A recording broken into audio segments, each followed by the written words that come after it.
Welcome to Bayou Time. I'm Jacob DeGate. It's now my pleasure to introduce two guests, co-organizers of the Island Strong Beach Fest from Grand Isle. We have Dana Bartholomew and Matt Revere. How y'all doing today? Good, good. Thanks for having us. All right, so we have a festival coming up. Good to see that the town's back up and running and good enough to host festivals. Can you tell us, where is the state of Grand Isle right now after the storm?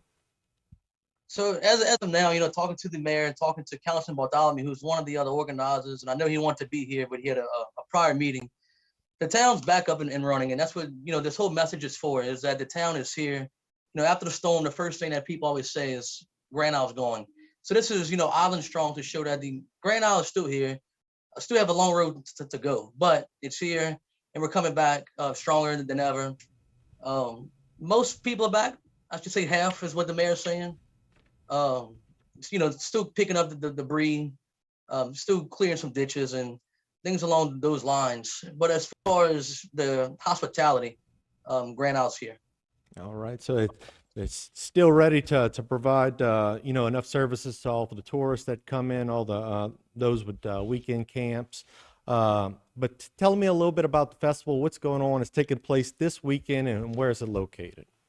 Yeah, so this weekend on Friday and Saturday, the 15th and the 16th, we have our inaugural Island Strong Beach Fest. Of course, the Beach Fest, it was supposed to be on the Grand Isle Beach, but with the weather, it had different plans. So now it's going to be at the Tarpon Rodeo Pavilion. We'll kick off right at 5 p.m. on Friday with Rockin' Doopsie and the Zydeco and Twisters, followed by Nashville South. Then on Saturday, the gates are going to open up again at 10 a.m. with the Aaron Forey Band starting at 12. Junior Lacrosse and Something Sneaky starting at 2:30. Shorten December and Golden Bradbury starting off at 5. Then we'll close the night off with Velvet Sky at 8 p.m.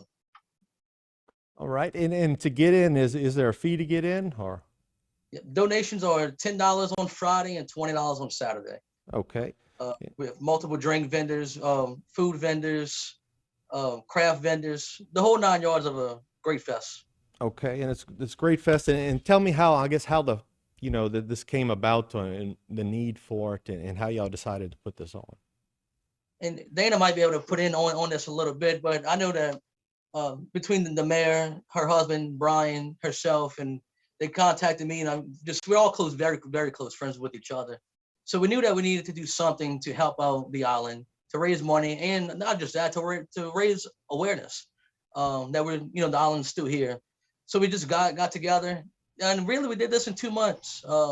We Mid-May is when we decided that we was going to do this festival, and we have worked tirelessly around the clock 2 months straight to make sure all of this is in line and in order to go, and it's worked out.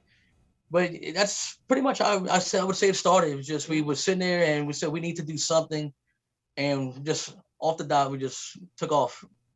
Okay, and Dana, I know you live in on the island. Can you tell us people out there why they should come and visit the island, and why to have a good time out there?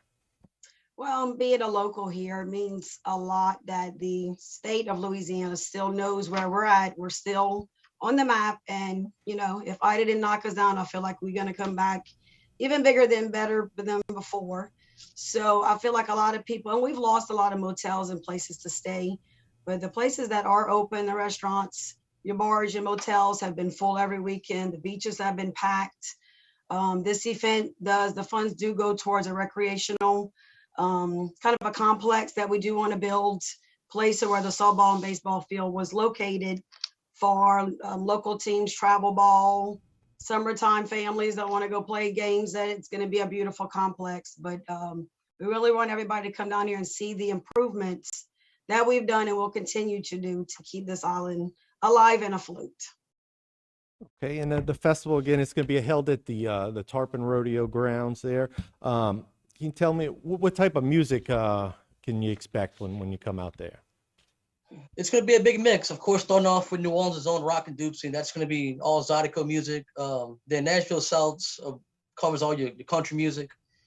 Starting off Saturday, we'll cover all your swamp pop grounds.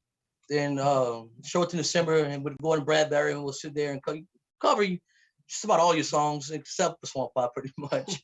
Going more into the rock scene. They're closing out with Velvet Sky is one of the biggest variety bands that I know. So, we want to please everybody. So we try to get the bands that can cover every bit of the grounds. All right. Is there anything that people need to bring when they go out there other than a good attitude, I guess? We have an ATM out there, so bring a card, and just come. If people need to remember, this is a fundraiser, So of course, the big issue is not the issue. The main thing is, of course, come out here and spend some money with us. As Dana was saying, all the funds are going back into the recreation department for this year. I'm not from the Grand Isle. My family is. I'm from West Wego, but I take pride in coming down here and take pride in where my family came from. So it's important for me to see that the people come back down here stronger than ever. And some people are going to come back no matter what, but some people, you need a reason for them to come back. So this is part of the reason for the recreation, to get some of the locals back over here to show that we're trying to help do something, and also to get some tourists down here to see, and you never know, they might decide to build or buy. Sure. Well, again, that's this weekend, July 15th and 16th, Friday and Saturday. Starts Friday at 5 p.m. We hope everybody can make it out there and come enjoy what Grand Isle has to offer. It certainly is a great place to visit if you can't live there as well. But I highly recommend going and having a good time. Thank you all very much for joining us. We appreciate it. Thank you. Thank you. All right. Stay tuned for more right here on HTV.